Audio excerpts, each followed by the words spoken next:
What's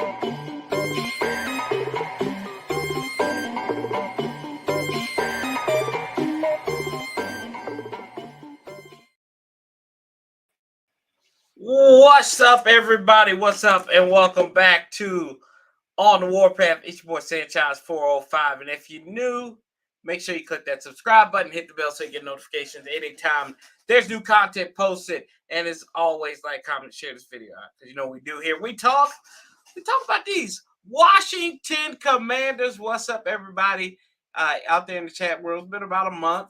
Hope y'all are excited. I'm pumped, man. On the eve of training camp 2024, AP and Dan Quinn got up there and they showed off their bromance to the media today. They met with the media. They had like a cocktail hour for last night on yesterday evening. So everybody's geared up, ready to rock and roll, and you know it feels good. It feels good, but you know I like the positive. I like the positive vibes coming out of training camp. I like the whole process of the offseason, right? There's a lot of questions. I still maintain that this is a 7-10 squad, and there's nothing wrong with that. That is an improvement. That's more than that's close to double what you won last year, and you build an identity, kind of like what Dan Quinn said today during his press conference. And I thought it was informative. I thought it was a lot of speech there.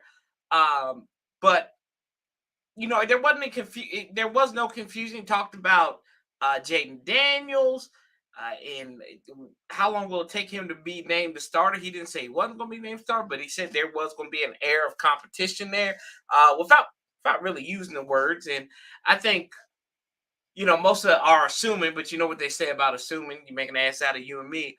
That he's going to be starting quarterback, and probably you don't draft somebody that high, and you know, not for him not to be your franchise quarterback. And you know, there are offensive line concerns and all that good stuff, but they're going to work this out. This is where you weed out the weaknesses and everything. So let's get to the comments first. What's up, Seven Hill Loft up in the house? What's up, Dump Truck Don, Mr. Negative? What's up, brother?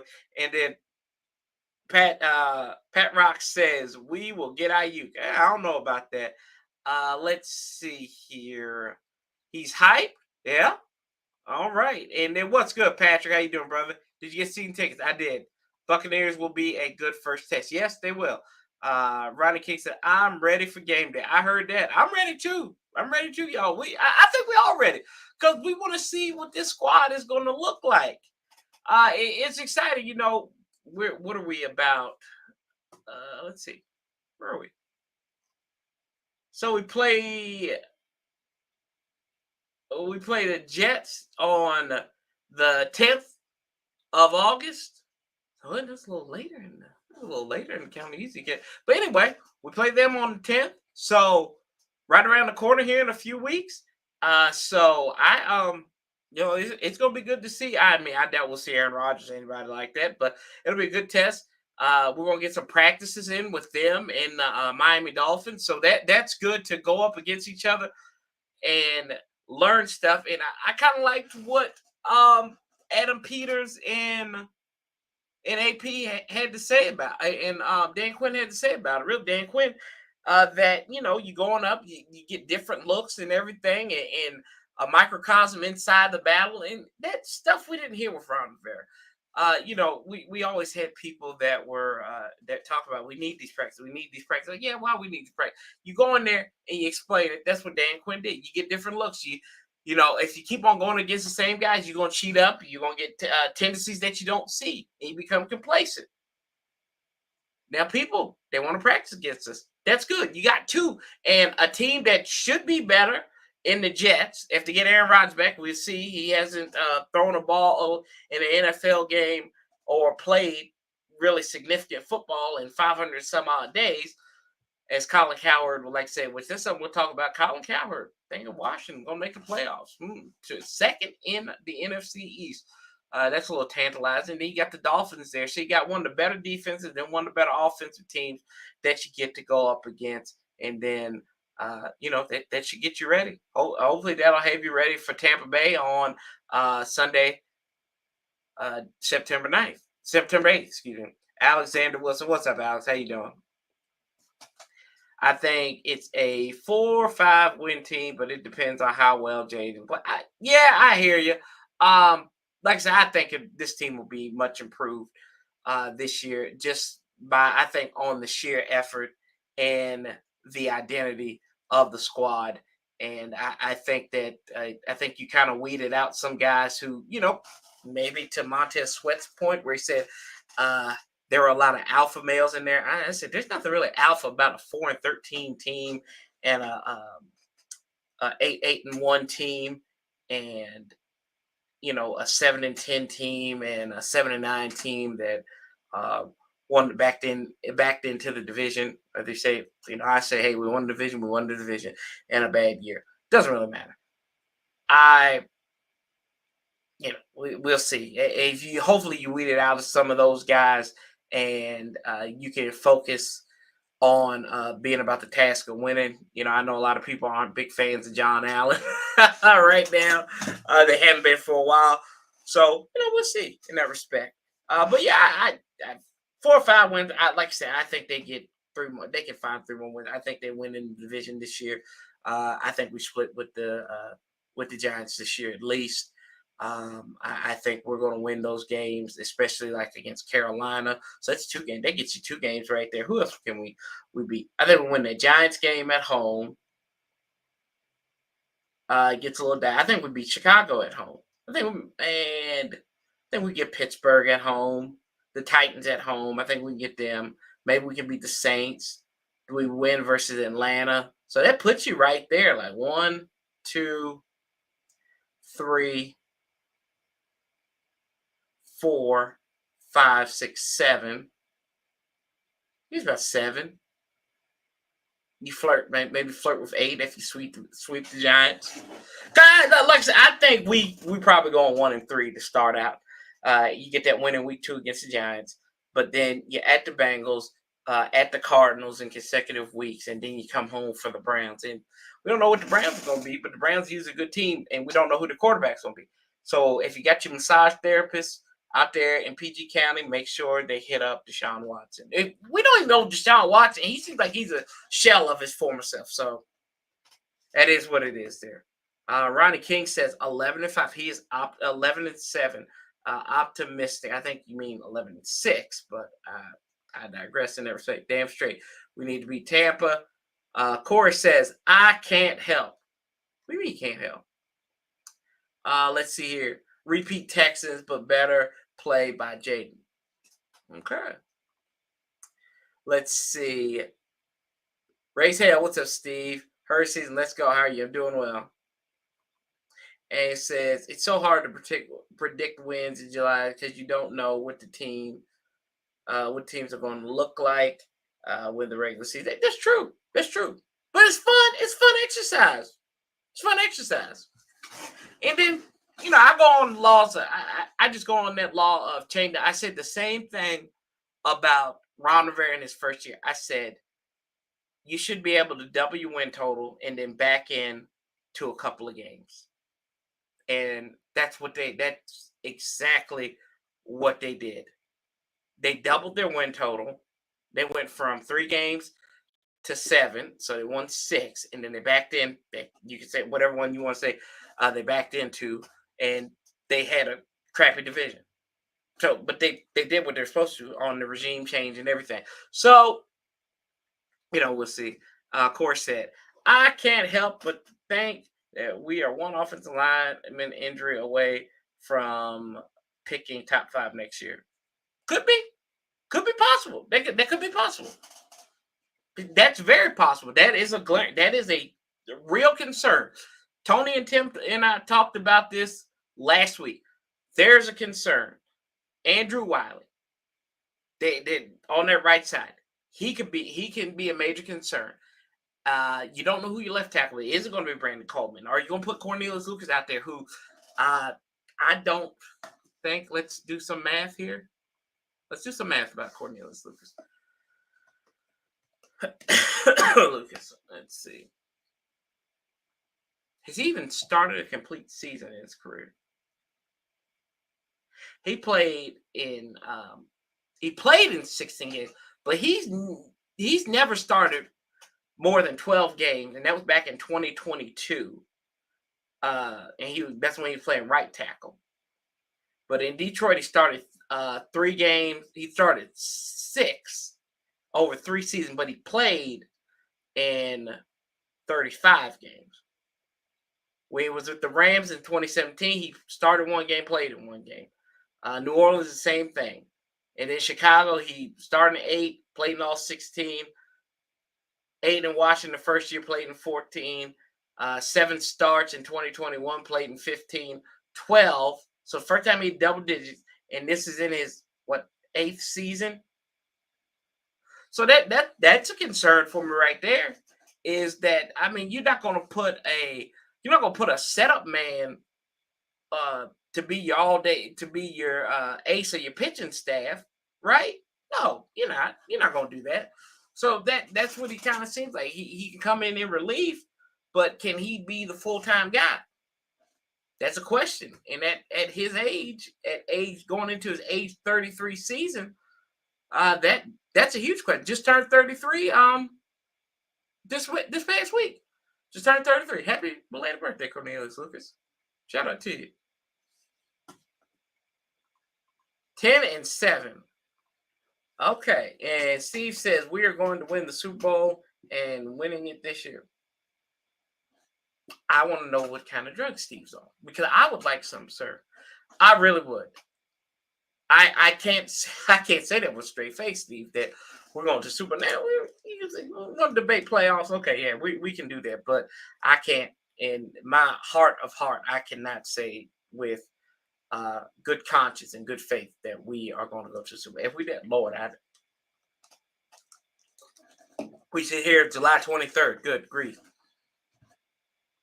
Patrick says, I like the direction that we're going. Yeah, I like it too, Patrick. I think you got 2 guys who genuinely like working together, and Adam Peters and Dan Quinn. I think you got a ownership group led by Josh Harris that they gave them everything that they needed to build out their front office.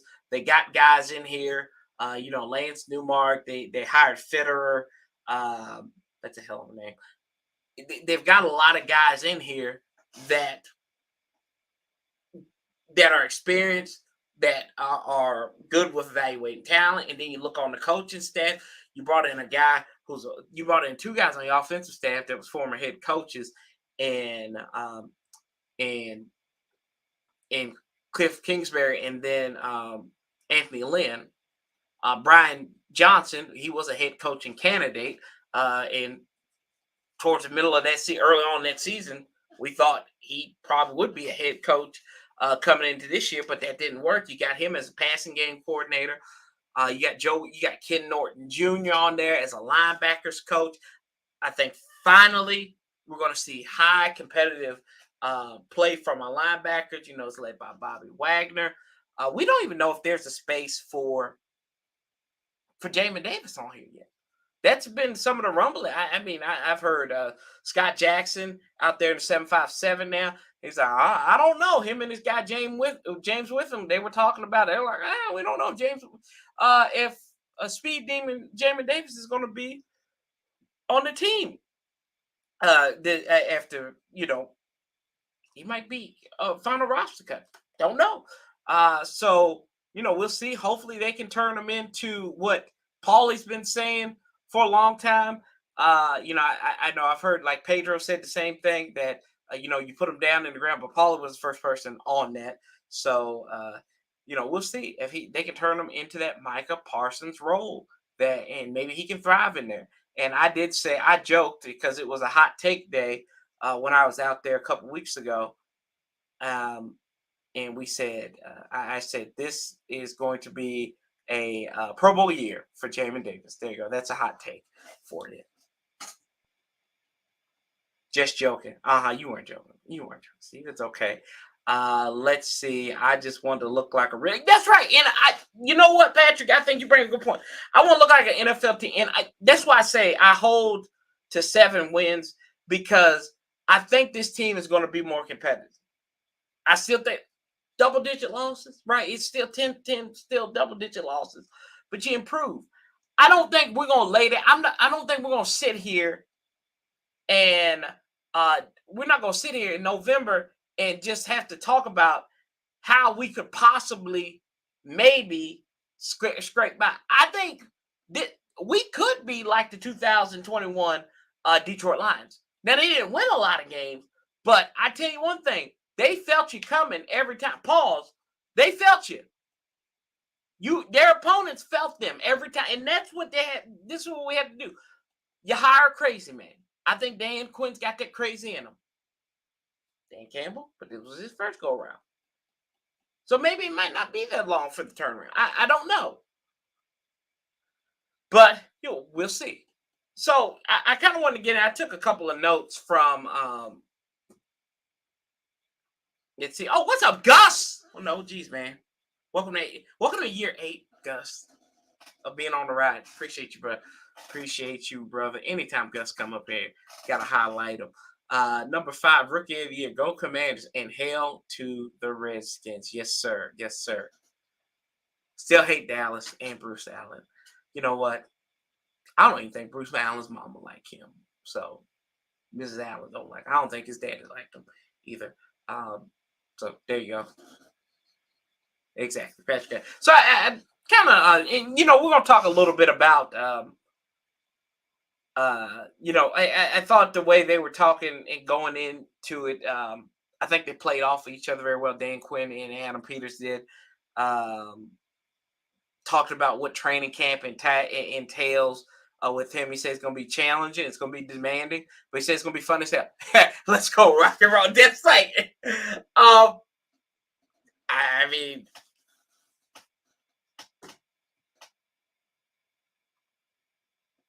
chill. They felt you. See that, Corey. Wow. Corey's crazy. This Corey's crazy too. Yeah, and they thank the community. I think that they are trying to get people to come and watch this team. They are invested in it.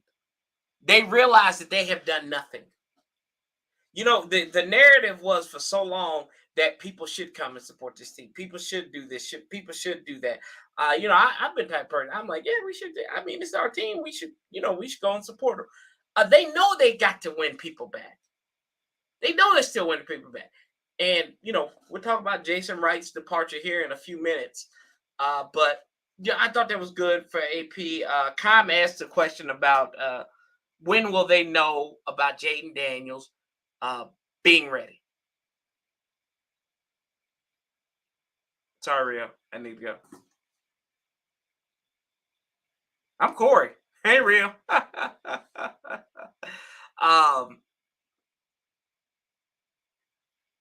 He said they'll know when they said Jayden will know, he'll know when and they didn't make an endorsement of Marcus Mariota, but I thought Doc Walker made a good point too.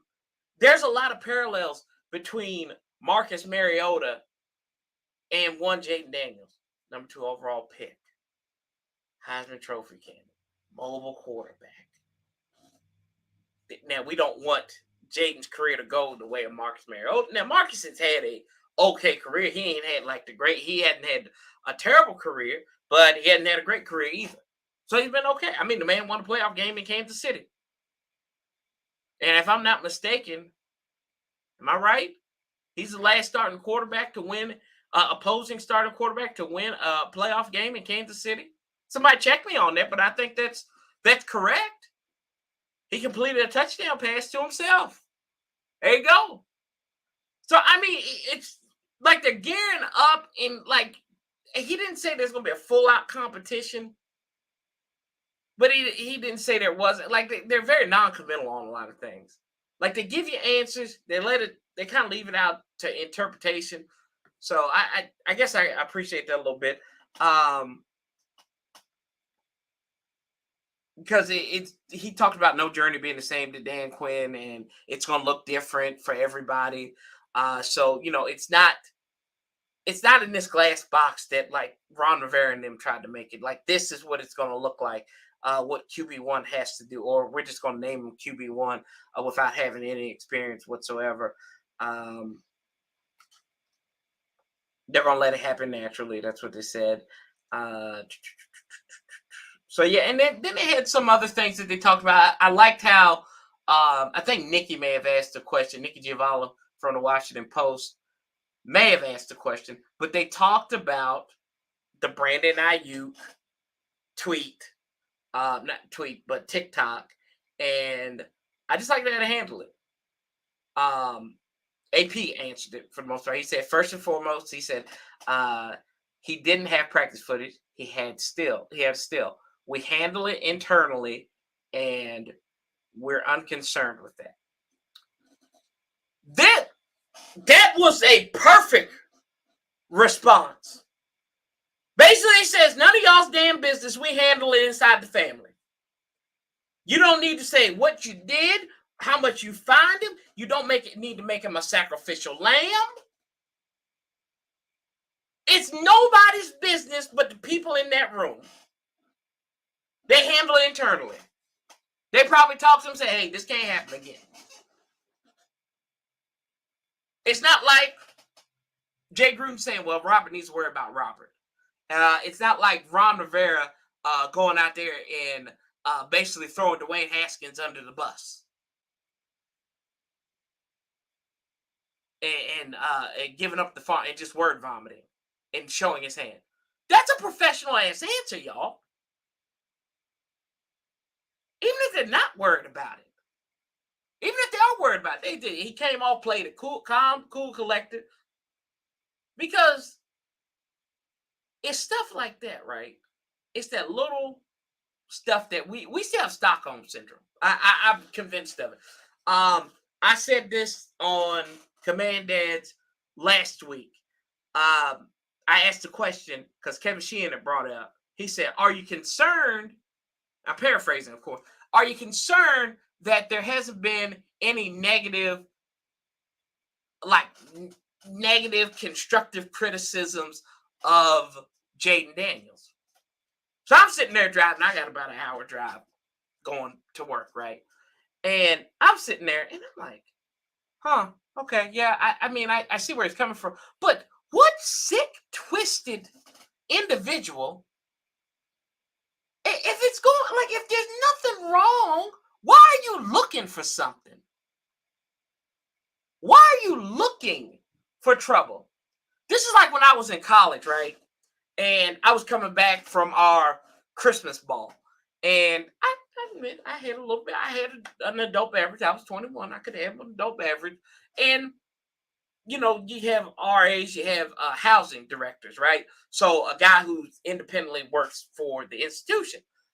So this guy, he'll remain unnamed, but I like to call him Porkins. So we'll call him Porkins in this situation. So Porkins was kind of doing his rounds and everything, and there was nobody making any noise, but there were kids probably hanging out in their dorms and everything. It's about 10 o'clock, 10:30 at night, and he goes, and he's walking around. He puts his ear up to the door like this. That is Kevin Sheehan. And I call him pathetic. That's Kevin Sheehan in that situation. He puts his ear up to the door because why? He can't just let it go. He can't let the past go. He's got to. You got to let the past go. I tell it to any of us. We just got to let that past go. I know it's going to be hard. It's hard. We've been abused. We've been battered. We've been pissed on like it's an R. Kelly special. But still, we got to be okay. We had to say at some point, we had to move on. These aren't the same people. And they aren't. These people aren't the same people. They are systematically weeding out anybody who really was part of that last regime. Good or bad. They want to say it's a new thing. Let's get up here. Let's get up here to these comments here. Don't want Brandon Ayuk. That's stupid. What's your thoughts? I mean, if you don't give up too much for him, I'm fine with it. Um, I think you got bigger problems, and I keep on saying that. I know people want to be flashy and sexy. Um, I need to look good. I need to look presentable before I can look sexy, right? So what does that mean? Presentable. Get your fortitude, get your line, get your big uglies up front first. I think getting him a left tackle who is probably um, more consistent, or who's going to be more consistent. Getting, I think that's key. Protect your rookie quarterback. Roger in the house. The angriest man in Alabama. What's up, Roger? The most important thing is building a foundation, have identity on both sides of the ball, and insulating Jayden. He's a rookie. Don't forget it. One cannot fly into flying. Okay. V. Jose, what's up, man? I hope we beat y'all this year. I hope we beat y'all like we did last year. I hope so. He'll be ready game one. The kid was a stud here at ASU as a freshman, and he showed a lot of maturity. Yeah. I'm starting to get that vibe from him. I think a lot of the talking points were a little trash. So I think some of those talking points, they were just looking for some. What's up, Baltimore's newest, biggest fan, Hawk TV up in the house. How you doing, Hawk? Let's see. John, what's up, man? How you doing? I agree, Corey. They handle it well without dragging things. Yes. Don't can we stop making holes out of everybody? Like that's what. Like it's over with. Don't stop dragging people through. Protect your people. Protect your people. I feel like Caroline Cheeks Kilpatrick. That her name? Yeah, I think that's her name. So her son, Kwame Kilpatrick, was the mayor of Detroit, right? And got in all this trouble, right? And he went to jail, whatever.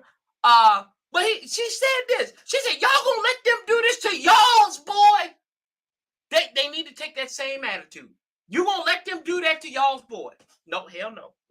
No. Anyway. Tony, what's up, man? What's up, Commanders fam? I am ready for the Commanders bring down the house. Do you have any more updates about the new stadium? No, I haven't. I heard that's been held up by Chris Van Hollen, the senator from Maryland, which I don't blame him. That would be taking business out of his state. It's not good. That's bad for Maryland. So I think he's holding it up.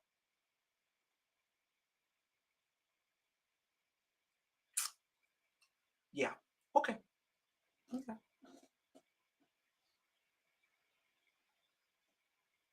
And an albino leopard still has spots. Let's see. What's up, Marcus? Kyler's coming. Kyler's coming. Like he stand up. Like I see Kyler Murray. I'm like, boy, stand up when you talking to me. I thought he was sitting down. Anyway, no. Shout out to Jose. Yeah. So anyway, we talk about y'all's boy, and we move on from that. That came out last week. Team president Jason Wright has been moved out of his presidential role and has been, I won't say relegated, but moved, transitioned to a senior advisor role, and he will probably be out by the end of the year, by the end of this season. So, it's complicated with Jason Wright. I've met Jason Wright in person a couple of times. Seems like a nice enough dude. I think he should run for office. Very political. I maintain the fact that Dan Snyder had no option in hiring him. He had to be there. And I think that there were a lot of missteps with Jason. Of course, we talk about the Sean Taylor number retirement. Why was Sean Taylor retired before Darrell Green, Art Monk, any of those guys, John Riggins, any of those cats? Why was he done before that? That's me. I grew up in watching Sean Taylor. That was, that was, I was 13, 16 when he died. So that was a prime time for me. I was in high school, and I enjoyed watching, but I have a reverence for history too, and the fact that there were folks that came in before us that put them on the mountain. I'm not saying you don't retire his number, but I think there were people that numbers need to be retired before him, if that makes sense. Uh, let's see here. Oh, cool. That's awesome. Good news. Anyway, so that was mishandled. That was poorly mishandled. That was rushed. Uh, and he was pretty much the new human shield for the Dan Snyder regime. Another misstep. The name, the rebrand, Commanders. A lot of people pushing for Red Wolves. He said he couldn't get Red Wolves because there's a lot of litigation. Um, they were on the Today Show. They had John Allen and Doug Williams there. Both dudes look like they were very unconcerned about being there. Shout out to Adam Peters. And then he's just like, "We're the Commanders," and Craig Mellon was like, "Ha ha!" That was it. Um, we can blame Kanye Snyder for the no stripe pants or whatever. Um, but yeah, there was a lot of missteps. But I think internally he, according to most, that he did a good job with kind of weeding out some of those malfeasancies at that level. So if he did, good for him. Um, yeah, but I think for the most part, it's a failed tenure, and it reeks of the last regime. And give credit to Josh Harrison them. They didn't just fire this cat out the gate. They didn't fire Ron Rivera out the gate. And obviously, Ron Rivera and Jason Wright um, did not see eye to eye on a lot of things. I think there was a story that Mike Jones USA Today did, and Ron Rivera refused to comment. It was a story about Jason Wright. He refused to comment on it. So that should tell you what they thought of each other. And then a lot of people think he had a lot to do with the football side. No, he's on the business side. He didn't do a well job with that. I think he's still going to be working on the stadium, trying to get the stadium thing done and bringing new sponsors in that were lost after Dan Snyder's time there. So they're still working on that. But Jason Wright, nice dude, but failed tenure. And that happens in places that, in every aspect, good people fail all the time. Move on to the next thing. And I think he was rumored to be a finalist for the Packers CEO job that actually went to another guy, Cameron Policy's son, who was a general manager in the league. So, yeah, good for him. I mean, best wishes to Jason Wright. We saw the NFL Top 100 come out, and Terry McLaurin was on there for the second consecutive year. He dropped 3 spots from 94 to 97, but he's still on there. So that, I mean, he didn't make Pete Prisco's list. He was on the honorable mention. Commander, we still gonna get disrespect. Our players still gonna get disrespected. Any way they can be, and I think that Terry McLaurin, he is not your stereotypical wide receiver. We know this. He's not a diva, unlike a lot of these wide receivers. If you've seen Receivers, which is the new show on Netflix, which I've kind of made. I mean, even even Adams that plays for the Raiders. I mean, he's calm, cool, and collected, but homeboy diva. All these cats did. Amon-Ra St. Brown. I mean, the guy, Amon-Ra reminds me of and I like Amon-Ra St. Brown. His parents is very interesting people, but Amon-Ra, he's like a serial killer. He knows everyone that was drafted in front of him and can just say it off there, and he reads that list every time. I thought that was interesting. George Kittle, tight end, pretty cool. And Devo, I thought he should be on all running backs instead of receivers. But Terry McLaurin, man, I mean, he had a rough season last year, and he only had in 17 games. He had the second worst season of his career. The man started it has played and started in every game over the last 3 years. Consistent. He's averaging about 77 catches. He's averaged almost 130 targets in those last 3 years. His success rate, this is an interesting one. Success rate is I think your targets and your receptions. So it requires 40% of yards on first down, 6% of yards required on second and 100. And no, that's not it. Catch percentage. Catch percentage was good. Okay. It was 60 this year, which was the lowest of his career by like a percentage. So you round it up to about 60%. And that's been overthrown by Sam. He had some key drops this year. I think if we look at it, he probably had the most drops in his career. I remember in that what was that? In that one game against the Eagles, he had some crazy drops. I don't have his drops on here, but old boy dropped it, and that's unfortunate. But Terry McLaurin, he's a baller. He's a little bit on the other side. He's getting ready to go into his year 29 season in the NFL. Yeah, he is. I think his birthday is the home opener on the 15th. Yeah, that's his birthday. Home opener on the 15th is Terry's 29th birthday. But the dude's balling. He's still balling. And hopefully him and Jayden can get on the same page. And finally, he'll have a consistent guy that's getting him the ball. Consistent that's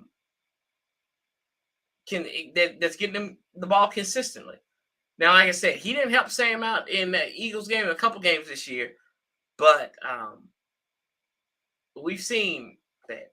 Taylor Heineke. Taylor Heineke ain't a good quarterback. Sam Howell.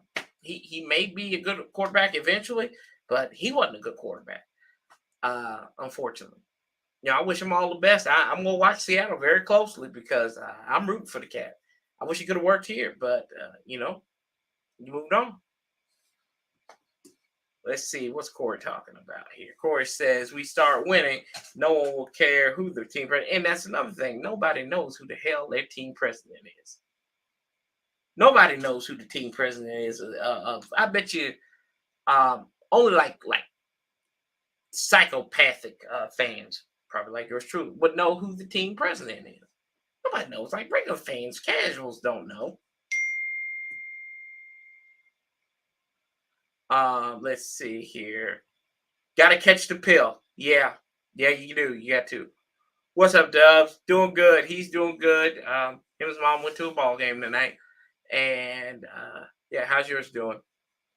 So but like Steve Money says, he's gotta catch the pill. Got to catch the pill. And not like a drug addict pill, but he just gotta catch that ball.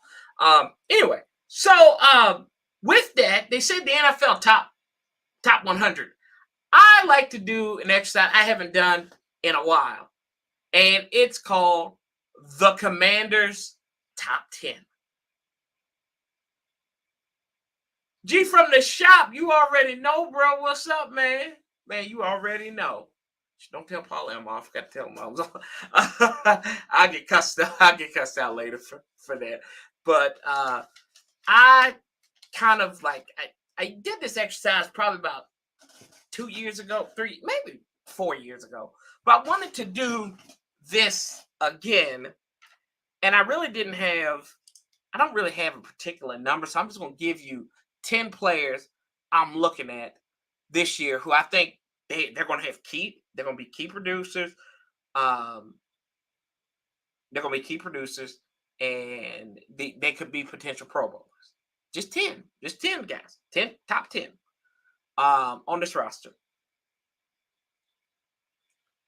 So I'll start out at the top here. I had I had Jonathan Allen. Jonathan Allen, interior line. Hopefully, they can get some help there on the bookends that can release him and Deron Payne, so they can power up that A gap and blow up them B gaps and everything, and knock it, just bust that hole wide open. Pause, G from the shout. Jonathan Allen, Bobby Wagner is on here too. That's my second guy on this list. Bobby Wagner, 100 and some tackles over the last, God, I don't even know how long, but we're gonna do this anyway. Let's see here. Bobby Wagner has had 100+ tackles every year. Every year, came off of combined tackles. 183 last year. 96 solo tackles. I can't tell you. I don't think our linebacker core together had 183 tackles. So, yeah, and I mean, his lowest was 104 in 2014. The man has played in 16 games or more in 1, 2, 3, 4, 5, 6, 7. No, he's played in every game. Excuse me, every game in the last 1, 2, 3, 4, 5, 6, 8. 7 out of the last 8 years. 7 out of the last 8 years. He's played in every game. Hello, consistency. Yeah, he's on my list. Frankie Louvu. He is. I like his spirit, like his energy. He had a good season there, and in Carolina, played for the Jets originally. They thought he was just going to be a special teams player there. Dude showed out and showed up and showed out. So I like Frankie Louvu. CBS had him labeled as probably the one guy on this roster that will make his first Pro Bowl. That is what they're predicting. So like Frankie Louvu, got that warrior spirit. Give me Frankie Louvu on there. So I got 3 so far.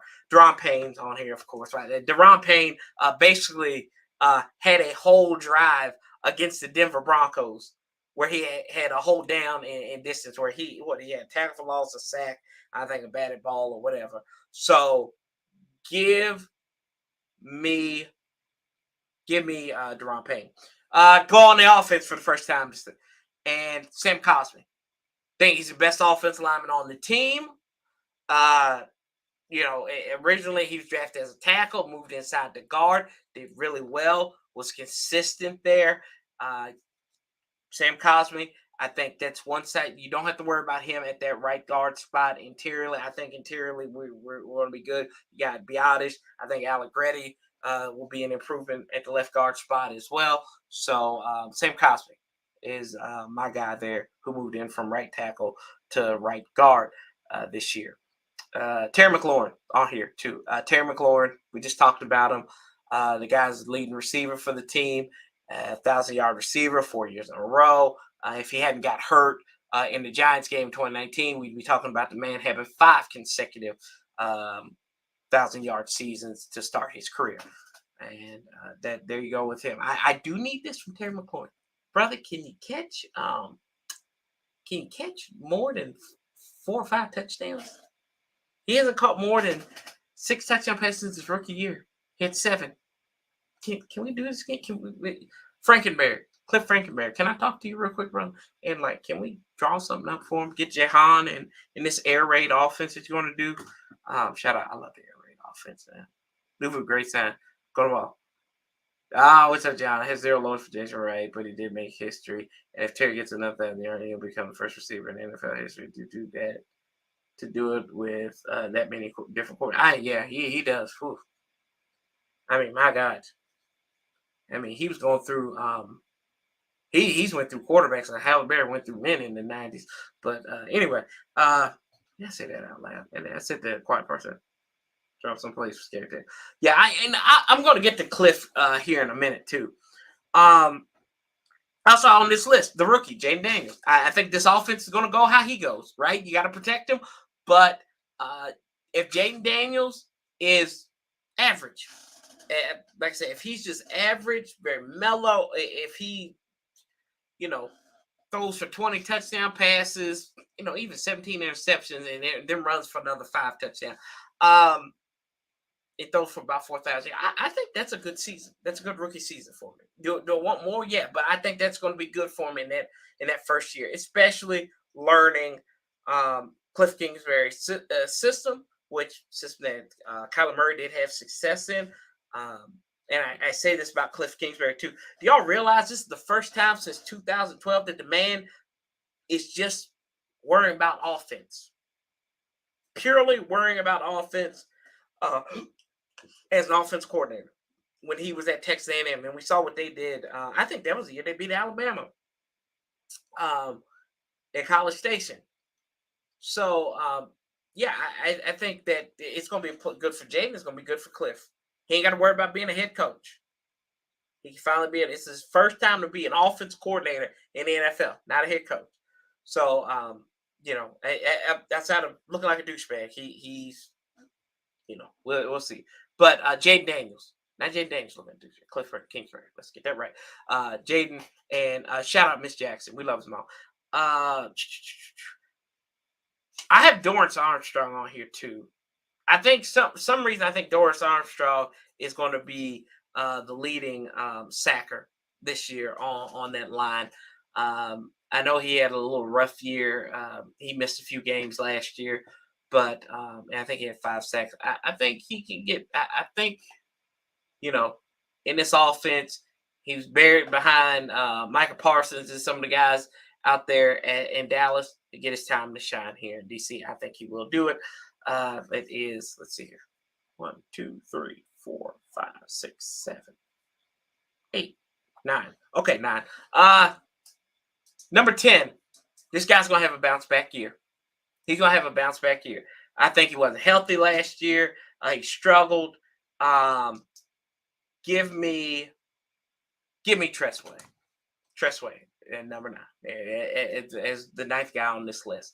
And then to wrap it up, I am going to go with Brian Robinson. And I do have an honorable mention. I think Brian Robinson, I think he'll win the starting job. I think he's faster than a lot of people give him credit for. We saw him on that screenplay in Seattle. We saw him get out and bust loose, and he did. He was injured towards the end of the year, and he didn't play. But I think he can bounce back this year. We'll see it. I think he'll have an opportunity to run. Austin Eckler, you can, if you want to put him on honorable mention. The only reason I didn't put him on the 10th guy is I feel like all of Austin Eckler's highlights were with Phillip Rivers. And I'm just saying, like when Phillip Rivers had 11 kids instead of 40. So you can put him on there. I think he gives you good ability. I think we may miss Antonio Gibson. I hope that he can come out here and be healthy and be that Swiss Army knife running back that you need him to be. I don't need him to be. He's big in the media. Friend of the show, Matt Harmon, had a podcast with him too. So maybe I might need to reach out to Matt and see if I can get in contact with Austin Eckler. We have him on here. So just kidding. But let's see here. What's up, John? And John says, I think Terry's lack of touchdown is also because he has typically had to come back to get the ball rather than being thrown wildly. That's true. That's fact. Our team is full of players and coaches who most people have written off. Our entire building has something. That's true. This is true.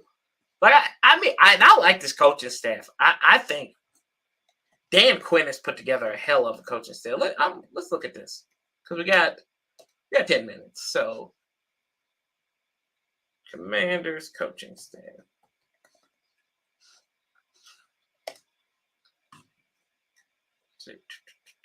Commanders coaching staff.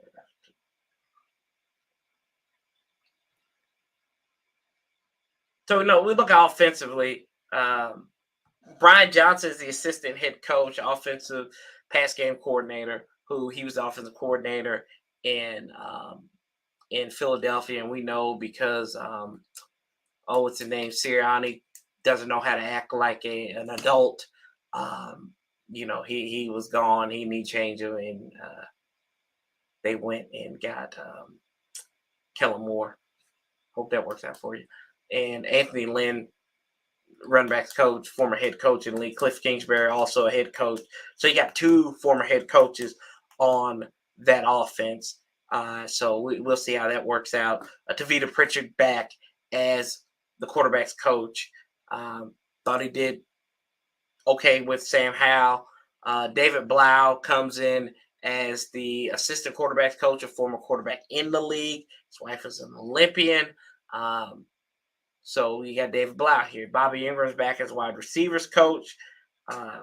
He was there. I would have thought that the way, to me, I thought Jahan's regression would maybe have not gotten Bobby Ingram a job again. And then we have a tight ends coach in David Rail, who was a quarterback at Iowa, and Iowa is known for defense. He was a analyst for the Bucks last year. God, jeez, he worked at Vanderbilt. He was the Cardinals wide receiver coach, so he was with Cliff Kingsbury there. He's in the Packers organization for 4 years, also. Let's see who else we got. Bobby Johnson. Now this is the one that kind of I'm a little concerned about. Bobby Johnson. He's the offensive line coach. He was up there with the Giants last year, where I think the Giants gave up, I don't know how many sacks they gave up last year. 85 damn sacks last year.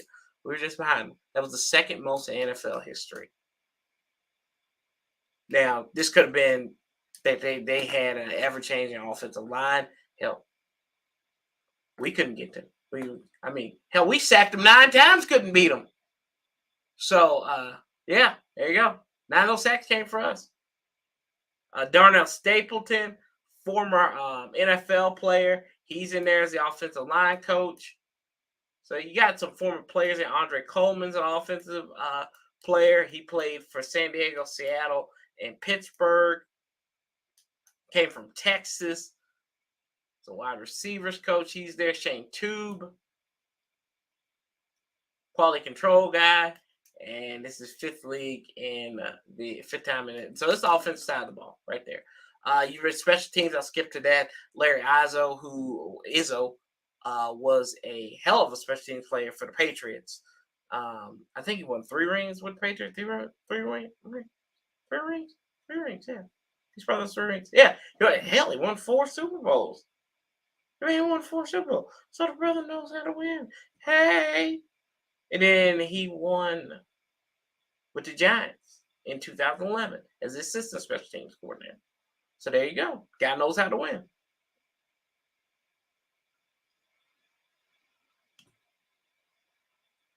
John's right. Yeah, Bobby Johnson. That's concerned, especially when your weakest link is your offensive line. We bring Joe Witt Jr. in as the defense coordinator, although, Dan Quinn's going to let him call the plays, but Dan Quinn, defensive minded, they're going to bounce ideas off each other. High energy dude. I like Joe Witt. He was the one that I knew he's not to be trifled with. He was, I think John Keim and Ben Standard were asking him questions. He's like, yeah, you try and give me the answer. I ain't going to answer that. So I like him. I like him already. Jason Simmons, he comes over from the Raiders. He is the defensive pass game coordinator. He was a defensive backs coach out there with the Raiders. He's been with the Panthers before. He was in Green Bay as well, so familiar with Joe Witt, who was in Green Bay also. Daryl Tapp comes back to the Redskins. A local boy, played for the Redskins for a year. Back in 2013, comes back to the Commanders, excuse me. Comes back to Washington, whatever. Sharif Floyd, another guy, played defensive tackle in the NFL as the assistant defensive linebacker. I talked about Ken Norton Jr. as linebackers coach. Ryan Kerrigan's still on the squad. He is assistant linebacker / pass rush specialist. And why not have the leading sacker of the team still on the coaching staff? Tommy Donatel, his dad's Ed Donatel. He's a defensive back coach. William Gay, who played for the Steelers, is assistant defensive backs coach. So you got another one, John Pagano, who was defense coordinator for the Chargers. He's here as a senior defense assistant. So there you go. Good.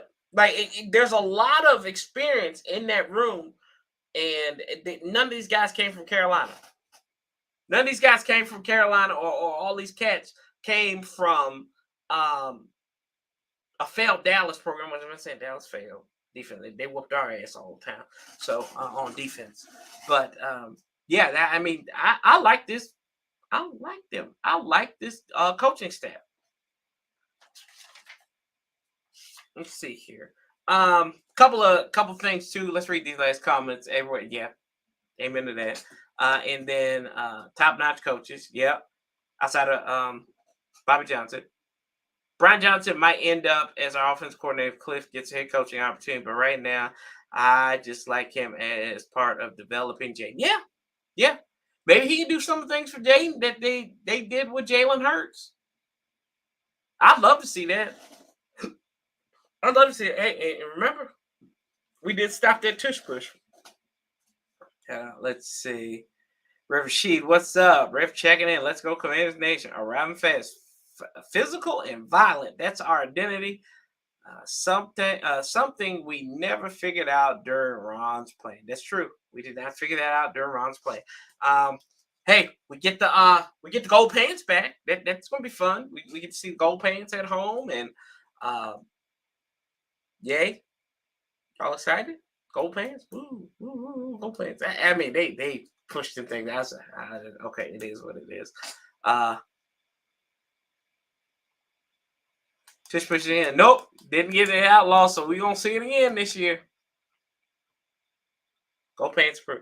There's another thing. She got mad about them gold pants. She's like, they never won with the gold pants. They never were part of the Super Bowl thing. I said, actually, a part of that first Super Bowl you went to that we lost against the Dolphins. And then some of the greatest players in team history wore gold pants. Ken Houston, the drunk, Billy Kilmer, SJ9 wore gold pants. Bobby Mitchell wore gold pants. Charlie Taylor wore gold pants. Chris Hamburger wore gold pants. No, I need to keep on going. Hell, John Riggins wore gold pants for a year. Joe Theismann wore gold pants for a little bit when he had that off punt. When we beat Dallas, to go to the Super Bowl, gold pants. The first time, right? Gold pants. Come on now.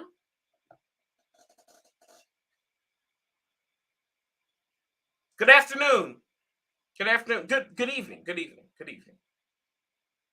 Yeah, so I don't know. I think I'm not a fashion expert, but I think gold pants look better than the white pants. Not a big fan of though. I'm not a big fan of the white pants and the burgundy tops. They just don't look. They don't look good at all. They are uninspiring. I mean, you can argue. We can sit here and argue and say the whole uniform is uninspiring. It can be said, hey, but wouldn't it be funny? Oh my God. People say that we look at the Pittsburgh Steelers now. Damn it, if we put them black jerseys with the gold pants, Lord have mercy on our souls. We're gonna be in trouble because we definitely gonna look at. This is what I hope we do. This is just to troll every damn body. We wear the black uniforms when we play Pittsburgh at home, and we wear the gold pants. I would just do that as an absolute troll job. I just do it as an absolute troll job. I don't care what anybody says. And people will bitch and moan about it the whole time. Why? Because I'm an ass. That's why I would want to do that. But yeah, anyway. Let's see here. Chuddy says, "What's up, family? I'm ready for we ready for the mustard pants? Yeah, I guess so. We ain't got nothing else better to do. Get ready for these mustard pants. I just hope we don't wear the hell out of them like they did in the like during Mike Shanahan's tenure. Here, like we wore them things out. Wore them out. I like to change it up a little bit. Like every once in a while, like maybe wear them once a month. Something at home. Yeah. Please don't. Please eventually don't. Oh God. Y'all, this has been fun. Got an hour in. I think Toothpick and them be on here, be on First String Podcast. They're coming up at 8:30, I think, or they're on right now. Who knows? I don't know. But y'all go check them out. Tell them I sent you there. At least with those, we look like Washington instead of Pittsburgh or Arizona. See, we didn't look like Arizona. Arizona look like us. There you go. Arizona looks like us. Now, I think Arizona's uniforms are terrible. Like, compared to us, I would not want to. If I'm an Arizona fan, I'd be Hawk Tua mad. That's how bad I'd be Hawk Tua mad. I'd be spit mad. Let's see. Can we get. He said, God bless. Let's see here. I got one for G from the shop, though. I got one for G from the shop here. This is what Adam Peters said. I think this is it. Let's see here. Adam Peters, and just to close this out. So let's see here. Share. Let's see, share. This one. Because this is how we're going to go out. Y'all know how we go here. Share screen. Here we go.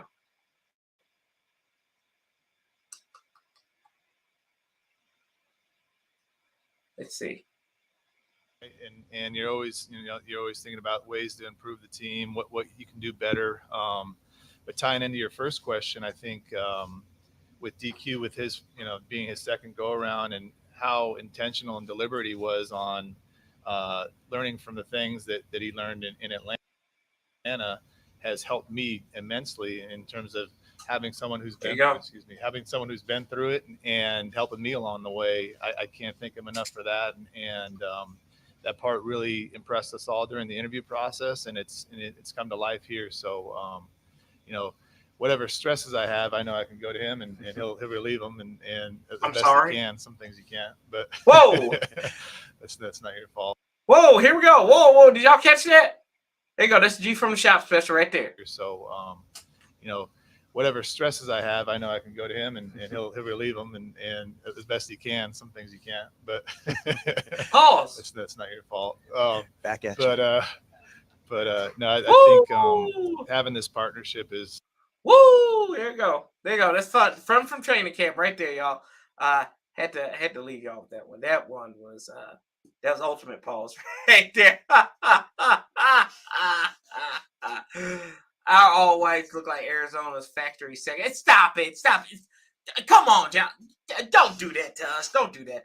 Hey, so when we hear stuff from training, I'm not going to make any promises, but I'm gonna try to get videos out. I got my stuff that I can set up and everything, so I can go live on the phone. I got my little stick and everything that I can just hold my phone on now. So tried it, and I got some mics now, so I can take this more mobily than before.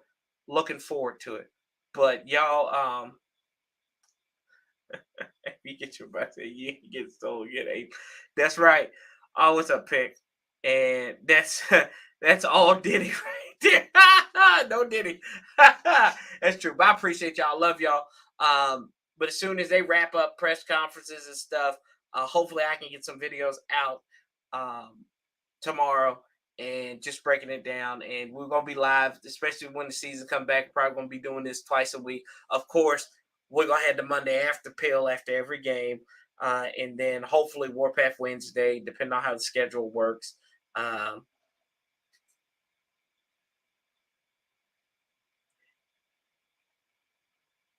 you guessed. G is a fool. G, I miss you, bud. I miss you, fam. G from the shop is a fool. We love him, though, bro. We love you. Uh, they got some sturdy. That's a sturdy stick right there. Anyway, but Sanchez 405. I love y'all. We keep the same damn energy. We outlast matches together. Until next time, somebody please get my damn theme music because we out of here. I'm out.